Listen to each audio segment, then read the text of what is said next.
querida Yasmín, que es tan importante un espacio en el que expertos puedan desmenuzar esto que desde la estridencia política, desde los gritos en el Senado, pues podría confundir a la gente, ¿no? Y bueno, cómo se les indigesta esto de las consultas populares, de preguntarle al pueblo, porque ya dijo el presidente que no será necesariamente una consulta popular para que no la maneje el INE, y que por cierto, el INE también ya fijó postura a través de Ciro Murayama en contra de esta posibilidad. ¿Cómo se les indigesta esto de que el pueblo decida los temas relevantes del país, Yasmín?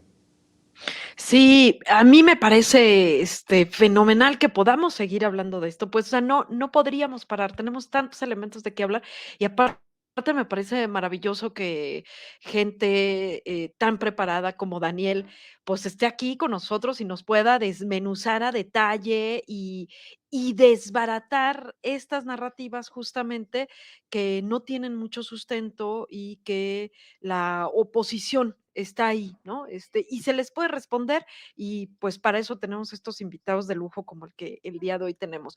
A mí me parece que pues sí es desagradable, pues no les embona nada a la oposición, ¿no?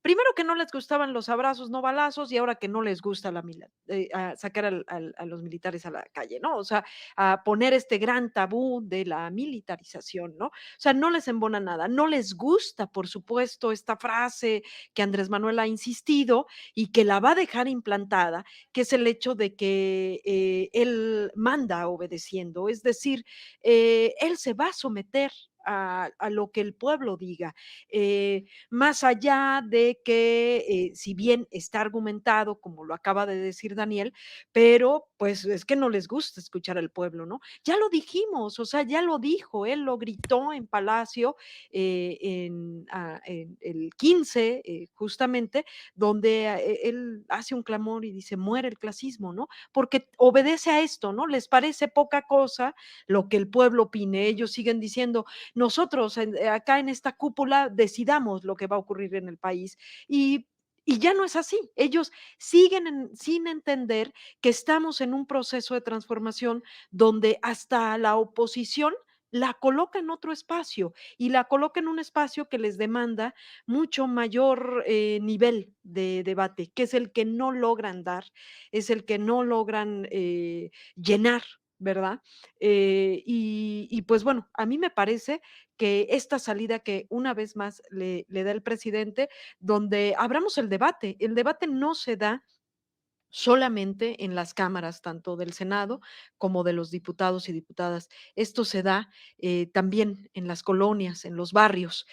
Ahí es donde está el verdadero debate, porque lo que estamos recuperando es nuestro territorio y nuestra dignidad también, por supuesto. Así es. Y creo que la gran respuesta a estos temas los tienen en la misma oposición, Daniel. No sé cómo veas tú esto que voy a plantear, pero los gobernadores de oposición, los pocos gobernadores que quedan de oposición, están gobernando los estados tal vez más convulsionados del país.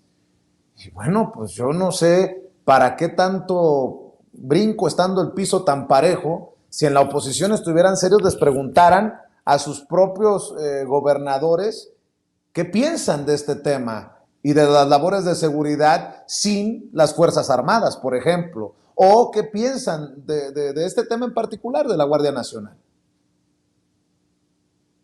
Me gustaría comentar lo siguiente.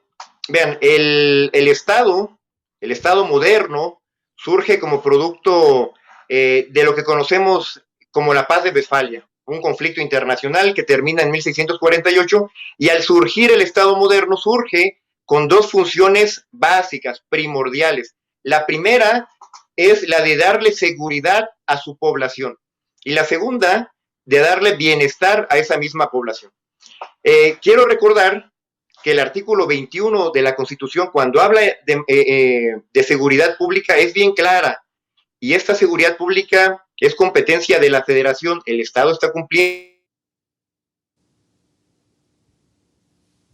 Con profundidad aquí en este espacio libre como el viento, porque creo que a propósito, muchos medios de comunicación corporativos le están apostando al ruido y no a la profundidad del debate y de explicarle a sus audiencias de qué va esta iniciativa del presidente, Yasmín. Sí, justo. Daniel nos dejó así como a medias de, ¿no? Estaba profundizando en la parte más interesante y se nos va. Pero bueno, ya va a regresar. A mí me parece muy singular. Él nos va a platicar un poco, de hecho, es parte de la experiencia que él tiene, justamente un poco cuál es la historia, pues, o sea, el tema de haber propuesto estratégicamente, porque aparte es una cuestión estratégica, el tema de la Guardia Nacional, eh, obedece particularmente, que a mí me parece una vez más una razón contundente por la cual se le debe de preguntar a la ciudadanía al respecto de este tema, es justamente, y lo estoy viendo aquí entre los comentarios de quienes nos están viendo, justamente la ciudadanía perdió la confianza en la Policía Federal, ¿no? O sea, es decir, ya hasta el comentario era de que si te paraba la Policía Federal, bueno, ya te fregaste, pues, ¿no? Uh -huh, uh -huh. Y justamente es el antecesor, ¿no? A la Guardia Nacional, esta figura, es decir, y que también esta figura en su momento fue estratégica, pero que no sirvió. Es decir, hay que buscar nuevas formas para resolver el problema. Y de hecho, uno de los comentarios también que estaba ahorita leyendo aquí de quienes nos están viendo, justamente, y lo hemos dicho anteriormente, una de la gran pérdida de confianza que hubo hacia la Policía Federal es que se volvió un brazo operativo justamente de la DEA, que a su vez estaba muy vinculada con temas pues del narcotráfico, ¿no? Y entonces, justamente poder conocer la historia, porque vuelve a Claro. ser este tema donde no es una ocurrencia del presidente, es una cuestión estratégica que abraza la idea de recuperar nuestro territorio y pacificar el mismo, ¿no? ¿Qué te parece si regresamos con Daniel Santos? Sí, así es. Daniel, te desconectaste por estas cosas que ocurren en la transmisión en vivo y en directo y nos estabas dando contexto precisamente en este desmenuzar el tema. Gracias, Vicente. Una disculpa por el tema de la red. Les comentaba que la función del Estado es principalmente la de proveer bienestar y proveer seguridad. Y las entidades, los gobernadores y los presidentes municipales tendrían que fortalecer sus instituciones policiales, ¿no? La policía municipal, la policía estatal. Sin embargo, abandonaron esta obligación, que es una obligación constitucional, aparece en este numeral 21 que tanto he mencionado.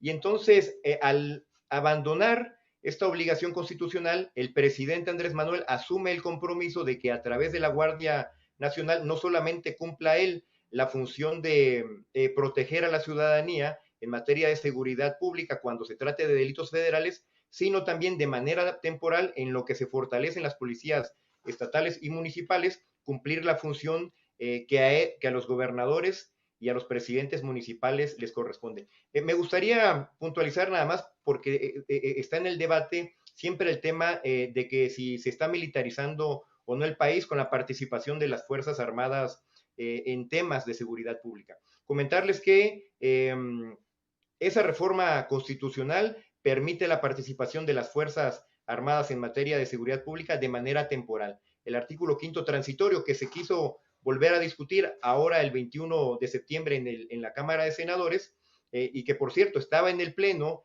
analizándose, después se retira la iniciativa, se devuelve a comisiones y bueno, se tienen 10 días hábiles que se vencen el 5 de octubre para volverla a presentar al Pleno y que se discuta y apruebe.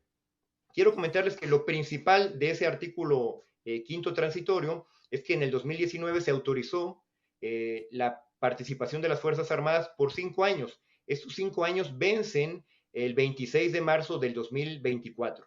Entonces, en esa ocasión, cuando todas las Fuerzas Armadas, cuando todas las fuerzas políticas del Congreso de la Unión y las 32 legislaturas de los estados aprueban la reforma constitucional, en ningún momento ellos hablaron de que esa situación fuera militarización. Sin embargo, el 21 de septiembre pasado, hace apenas unos días, cuando se estaba discutiendo y analizando en en la Cámara de Senadores, se dijo, contradictorio el argumento, que si se ampliaba el plazo de 5 a 9 años para que las Fuerzas Armadas permanentes se subieran hasta el 2028, eso sí era un acto de militarización por parte del gobierno federal. Entonces es muy contradictorio, porque entonces estaríamos diciendo que ellos que autorizaron que estuviera 5 años las Fuerzas Armadas en tareas de seguridad hasta el 2024, eso no es militarización. Sin embargo, un día después sí será militarización. Es un argumento contradictorio. Pero por otra parte, comentar, Yasmín y Vicente, que el 9 de septiembre ya hubo una reforma en materia de Guardia Nacional. Se reformó la Ley Orgánica de la Administración Pública Federal, se reformó la Ley de Guardia Nacional, se reformó la Ley Orgánica del Ejército y Fuerza Aérea, y la idea principal de esta reforma del 9 de septiembre fue que la Secretaría de la Defensa Nacional tuviera el control operativo y administrativo de la Guardia Nacional. ¿Qué significa eso? Operativo para poder desplegar la Guardia Nacional en todo el territorio nacional, ¿no? Que no quede una entidad federativa, que no queden zonas del territorio nacional desprotegidas de la Guardia Nacional, que la Guardia Nacional cumpla su función en todo el país.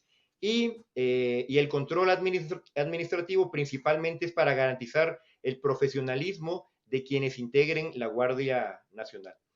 Con esta reforma del 9 de septiembre en materia de Guardia Nacional, que se dio principalmente en esos 3 cuerpos normativos, se respeta y se garantiza el espíritu del artículo 21 constitucional.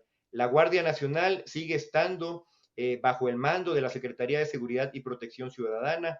Es la Secretaría de Seguridad y Protección Ciudadana la que formulará, como lo dice el artículo 21 constitucional, la Estrategia Nacional de Seguridad Pública, la que coordinará a todas las autoridades en materia de seguridad que corresponden al Gabinete Federal. En fin, se sigue manteniendo ese espíritu de mando civil. Pero por si todavía hubiese duda y pareciera que México es la excepción en el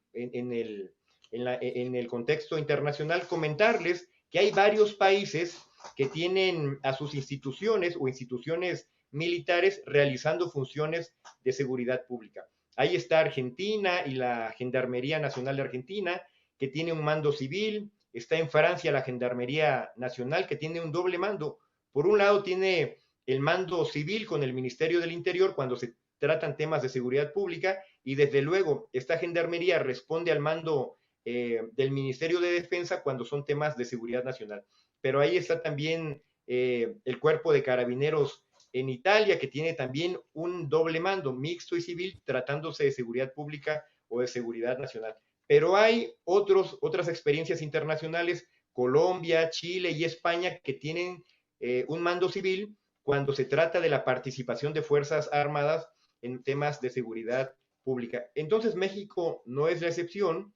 Lo que está planteando el presidente Andrés Manuel desde el 2019, cuando se presenta la reforma constitucional en materia de seguridad pública, fue principalmente crear una nueva institución sin los dejos de corrupción que verían caracterizando a la Policía Federal.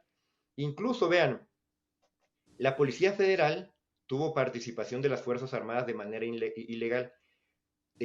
Previo a la existencia de la Policía Federal estuvo la Policía Federal Preventiva, que, entre otras cosas, fusionó a la Policía Federal de Caminos, por eso ya no existe, a la Policía Fiscal, que operaba en las aduanas del país, a la Policía Migratoria. Las fusiona Ernesto Zedillo, se dedica a tareas de seguridad pública, y la descomposición empieza con el presidente Vicente Fox y termina esta descomposición o llega a su punto álgido con Felipe Calderón, cuando de manera inconstitucional y en lugar de utilizar al ejército para pacificar al país, que es la posición de nuestro presidente en estos momentos, utiliza al ejército como lo habían hecho otros presidentes, para reprimir, como fue en el 68, en el 71, Aguas Blancas, incluso lo que sucedió con los 43 estudiantes fue el uso del ejército